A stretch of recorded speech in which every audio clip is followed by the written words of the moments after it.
Conservatives versus leftists in L.A. is very much about kind of a character assumption.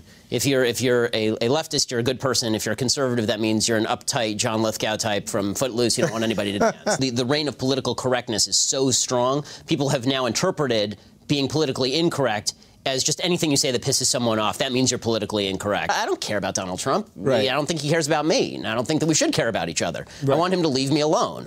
I want Barack Obama. I want all these people to leave me alone so I can live my life. So that's the conservative principle there. Yes. Jeb Bush this morning, for example, he's talking about Trump, and he says something to the effect of, you know, my goal as president of the United States is to grow our GDP from a 2% growth rate to a 4% growth rate. I thought, yeah, that's going to be Trump. That's a solid argument. Like, they don't understand that most politics comes to, it's unfortunate this is the way it is. Most politics comes down to character arguments.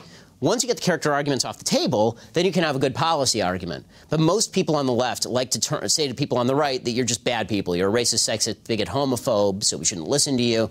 And that's what Trump does so well. In Hillary's case, some character attacks would be necessary if Bernie actually would like to win and not just run a campaign. Mm-hmm. At some point, he's going to have to say, you're corrupt.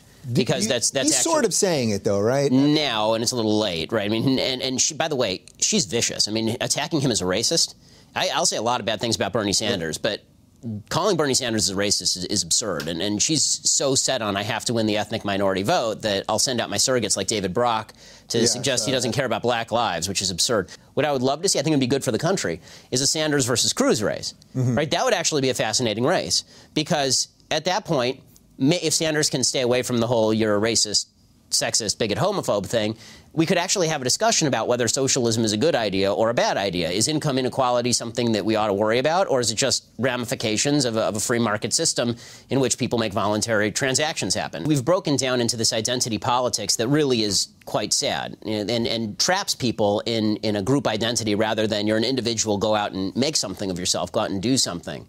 This is a message that's not popular in certain quarters. When you say to people, look, your life is in your own hands, there's a lot of responsibility that comes with that, which is you don't get to blame society for your problems. This is why I think that the Bernie Sanders argument, the Hillary Clinton argument is wrong. You know, Bernie Sanders, every other tweet from Bernie Sanders is something like, we live in a world where there's massive income inequality, and we need to do something about that. And I think to myself, well, that's called a world of reality. I mean, every society in history has had income inequality, including communist ones, and you're not showing me a villain, right? You're saying reality is bad, blame society for all the problems. Show me an actual villain, and I'm happy to fight them. The Occupy Wall Street movement, which was supposedly ripping crony capitalism, is they were saying crony capitalism is bad, therefore the government should pick more companies to help, or should nationalize companies outright, which is not the solution, right? If you say crony capitalism is bad, first of all, I don't like the term crony capitalism because it's not capitalism, it's corporatism.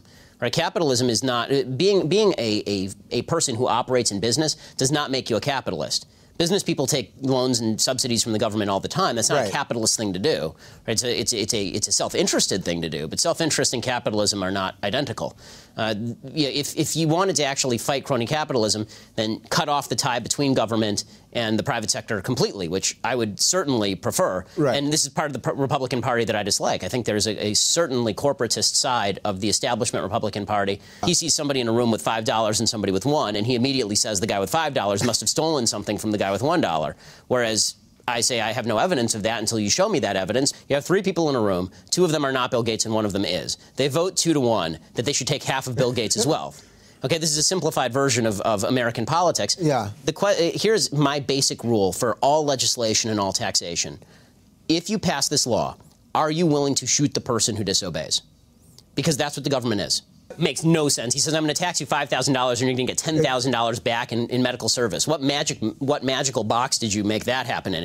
Are there doctors in the back room there? Well, that's funny, when he said that, I was thinking, well, if you're healthy, if the government's that good at things, honestly, I wish leftist solutions work because they're the easiest solutions in the world, right? It's a recession. Tax everybody at 100%, redistribute the wealth. In 2 days, the recession's over. Yeah. They don't work. They're crap. By the way, they're also immoral. You know, the left talks about these things as though it's moral. It's not moral to steal other people's wealth just because you're poorer than they are.